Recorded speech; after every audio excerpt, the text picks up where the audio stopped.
active and fit.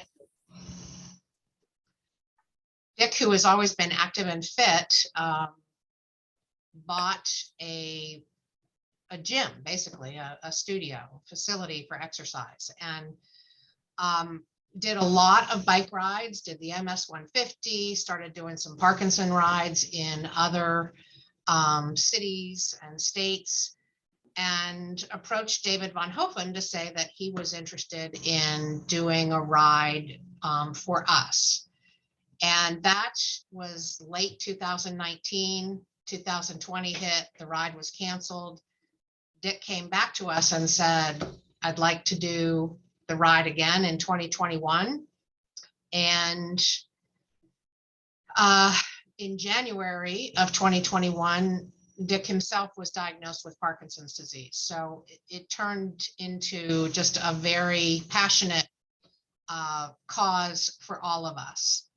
And last year's group had 10 riders, 3 of whom rode with a diagnosis of Parkinson's, and the SAG had Parkinson's as well.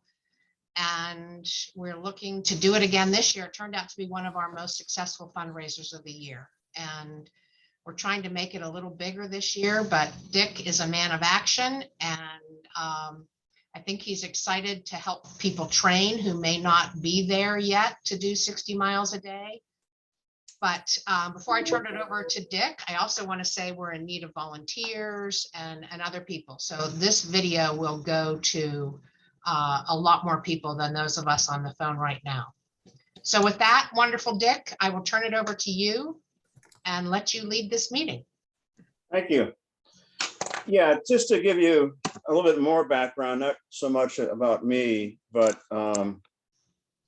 regarding cycling, but riding a bicycle and Parkinson's, and that, as Christine said, I've been an avid, passionate cyclist for many, many, many years. I drive my wife nuts because I spend my evening looking at YouTube videos about cycling adventures and cycling events. And while I was doing that in the fall of 2019, I was watching a couple of videos about this ride. It's called Ragbri. And it's a 7-day ride, 6-day ride, 400 and some miles, 10,000 people all riding bikes across the state of Iowa. And in the videos that I was watching, the YouTuber guy was interviewing some folks who had Parkinson's, and they were on teams that were being sponsored by the Davis Phinney Foundation and the Michael J. Fox Foundation. And each of these folks that they were talking to really drove home the fact that cycling has really helped them with their Parkinson's. It has slowed the progression of the disease, and it has diminished the symptoms that they were experiencing. That led me to do some more research into it, because at the time I was working with a group of folks who had Parkinson's at the Oxford Athletic Club in their Rock Steady boxing program. And my friend Jim Steele was part of that group. And it became apparent that cycling does have some very good benefits for people with Parkinson's. And I started kicking around this idea with some other friends of mine at the club. And that's when we decided to put this event together. And as Christine said, our plan was to have one in 2020. We had it all organized and good to go, but then the pandemic hit. So we delayed that, and then I was thinking about doing it again. And as Christine said, that in late 2020, I was diagnosed with Parkinson's. So the event took on a whole new and different meaning to me. And so we got it going, got in gear, and we had a very, very successful and rewarding 6-day cycling adventure. And I may call upon Jim over here, who was part of our team last year, to share some of his thoughts with you about what it meant to him. But we'll come back to you, Jim. All right. Don't feel like you have to.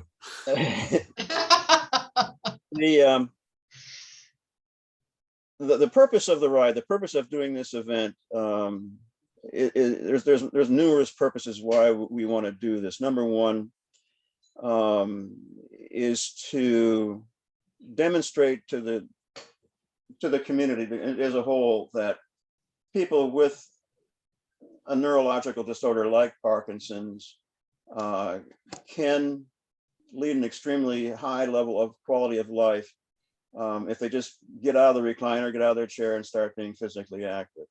Not that we're trying to tell everybody you've got to take on a 6-day, 335-mile bike adventure, but just, you know, getting out there, challenging yourself on a bicycle, and looking to see what you can do to improve the quality of your life through diminishing the symptoms and slowing the progression of the disease. The thing that I have found in the year and a half or more that I've been dealing with Parkinson's, especially in the efforts that I put into reaching out to people last year at this time, I was amazed at, number one, the number of people who have a connection to Parkinson's, whether it be someone in their immediate family, a friend of theirs, their grandfather, their uncle, their cousin, or whatever, but know very little about the disease. And even today, talking to people who have Parkinson's, it's surprising the number of them who don't understand or aren't aware of the benefits of riding a bicycle for reducing the symptoms and slowing the progression. About 2-3 weeks ago, I was visiting with a friend's brother down in Bethel Park, and he was doing the Rocksteady boxing program, but he was totally unaware of the fact that cycling is that much of a benefit to people with Parkinson's. So that's still our goal, is to spread the word, and hopefully in the process of doing that, we can raise some funds like we did last year. We far exceeded our expectations. I think we raised over $30,000, close to $31,000. And that came from 10 people who were on the team, or 12 people with the SAG driver. And in working with the members of our team last year, there were several individuals that were really reticent and reluctant to ask people for funding and donations, but they were blown away by, all they had to do was tell somebody that I'm riding this bike to raise money for Parkinson's, and they opened up their checkbook. And you know, we were just so blessed with the generosity of people. We were so blessed with the fact that we were able to do this ride, and I've done rides like this many times, is that we had no issues with the ride. We had no serious mechanical issues with anybody on their bikes. One guy had 6 flat tires. So he's an expert at fixing flat tires now out in the bush. And my buddy Jim here decided to take a nap on his bike one afternoon and rode off the trail, but he's obviously still here and alive and well to tell about it. So I won't say any more about that, Jim, you know, you and your sleeping habits. But so that's the ride. The dates that we're going to be doing it now are, we'll be departing from Washington, D.C. I believe it's Monday, the 26th of September. And then 6 days later, 335 miles later, we'll be pulling in on a Saturday afternoon into Point State Park. And that's our plan. It's as simple as that. Were you able to get the itinerary out to the folks in anticipation of this meeting? Okay. Let's just take, if you've got that handy, the printed itinerary that we put together, and this is pretty much the same itinerary as what we worked on last year. We have to get ourselves to Washington, D.C. on Saturday, September 25th. I've got 3 different hotels.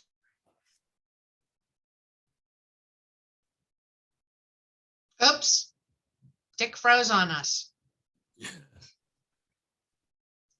Oh, that was my computer. I'm going to share the itinerary while that unfreezes.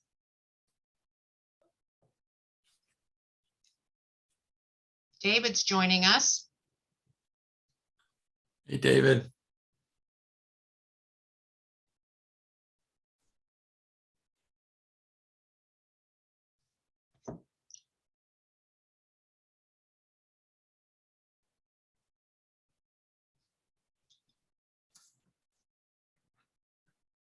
I'm gonna send Dick a message that he's,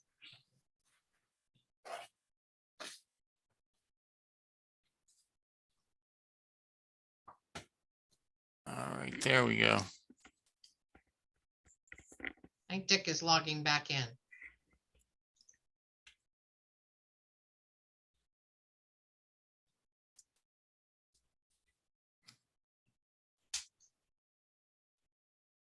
And if any of you want to reference this on your own, it was sent yesterday in a reminder email. If you scroll, there's the agenda that we're going over today, and then this information, and then also a general map of the ride as well.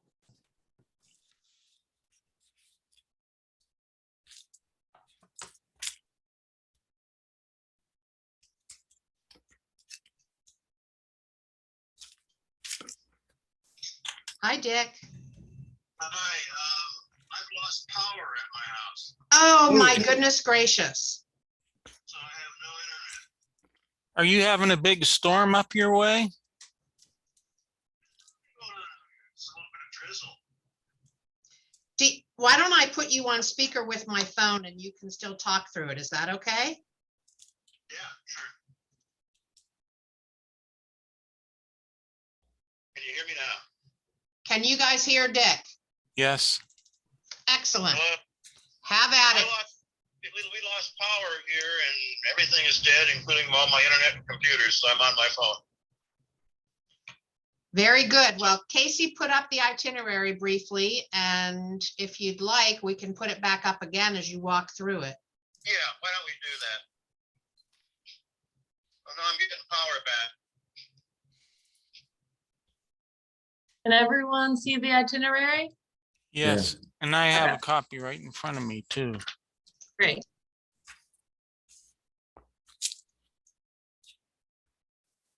You still there, Dick?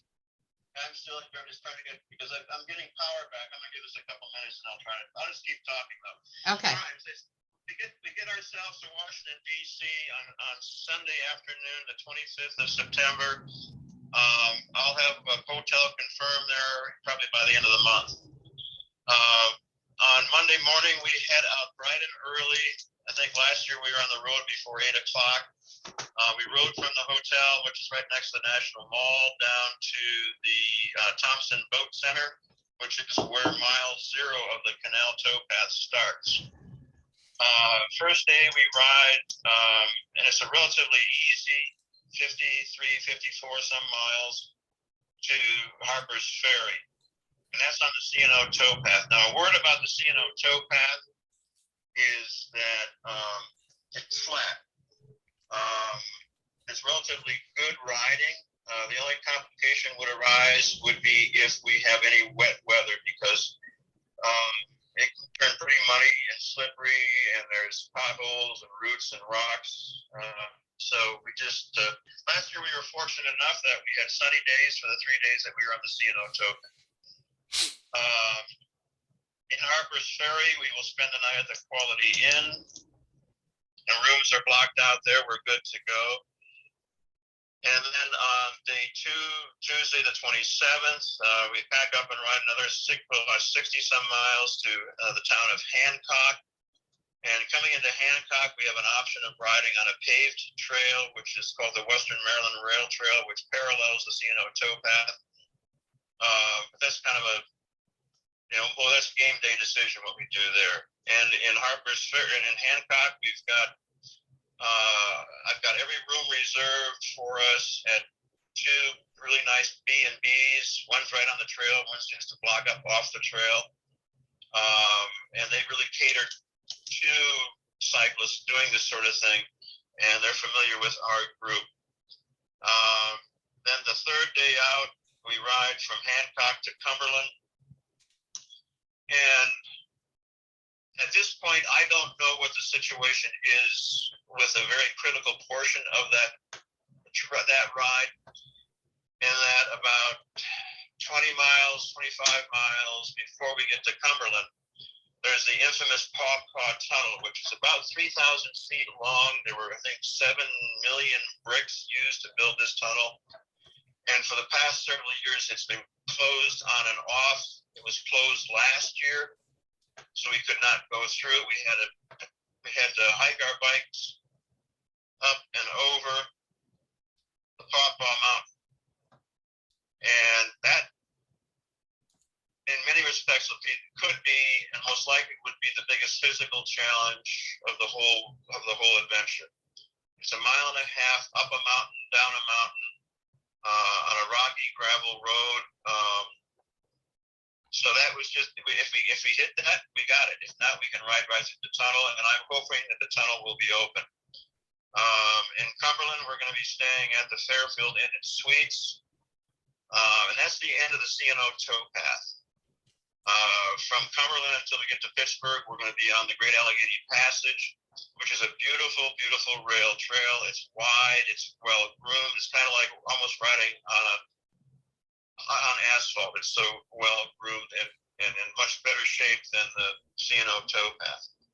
That next day when we leave Cumberland, I guess that would be on Thursday, the 29th of September. You'll see it's a short day. It's only 32 miles, but it's all uphill. It's not a mountain. We're going up a mountain, but the grade really doesn't typically exceed much more than, I think the steepest grade on that climb is around 2.5%, with the average just under 2% grade. It'll be a challenge, but that's why we've got this put together now, so that we get training for it and getting ourselves in shape. And that night we end up in Myersdale, and we kind of a rest afternoon. We've got all the rooms booked at this really classic old hotel, I guess it would be called. It's called the Morgan Tool Company. And I think if you ask any of the people who participated last year in our ride, as far as accommodations concerned, our night at the Morgan Tool Company is a night that we will always remember, and we can talk more about that in private. Dick, I think the word that comes to my mind is brothel. Yeah. When I first walked in, and I shared this with many people, I mean, perfectly honest, and I was walking through the hallways of it. I couldn't make up my mind whether it was a horror house, like something scary with Vincent Price. Recording in progress. Or if it was, my phone, I'm back on again. Okay.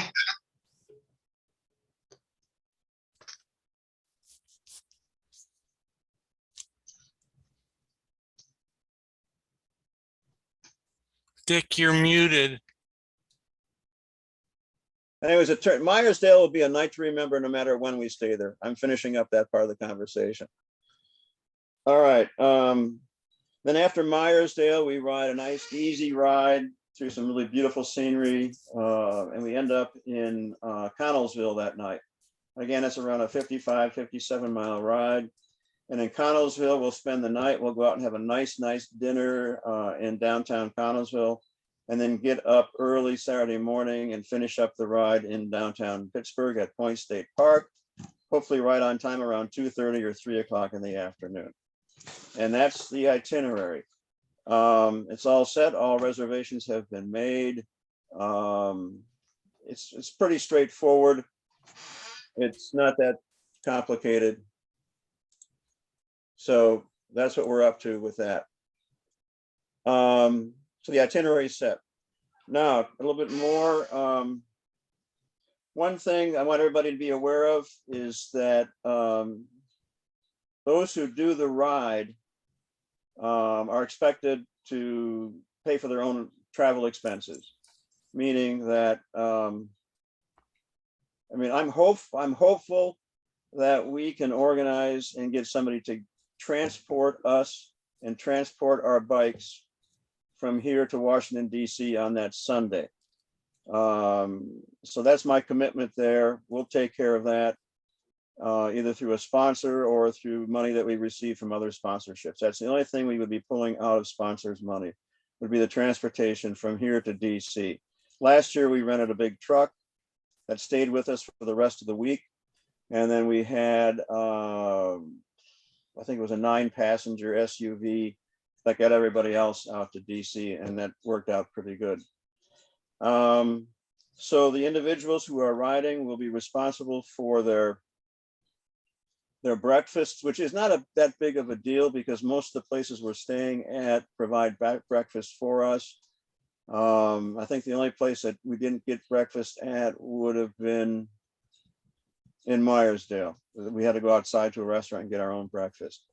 When people commit to be riders on this event, I asked them to give me a check for $150. And what that is that I don't cash that until like a week before the ride. If anybody drops out between then and the ride, they get their money back.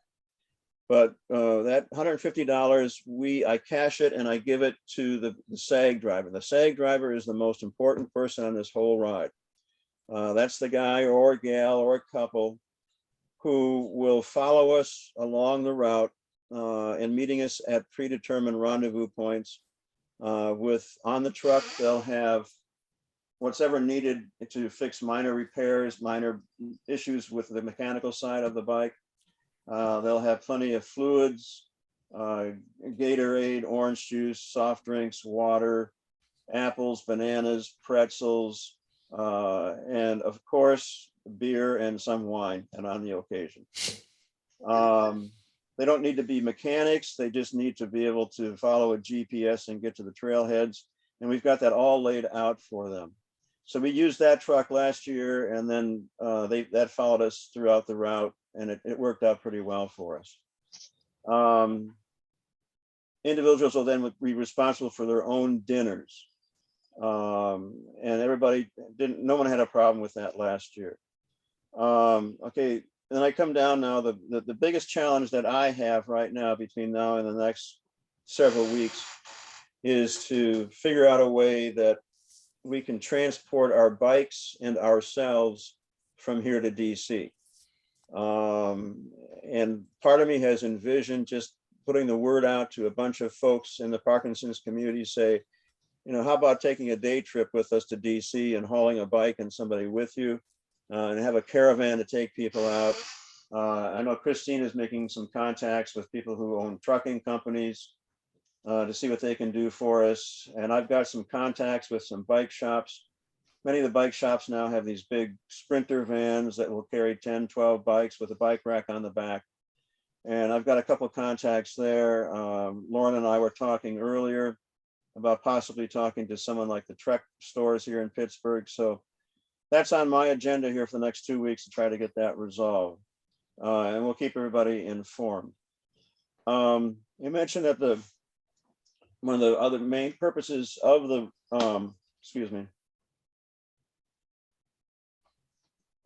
is the ride is to be a fundraiser.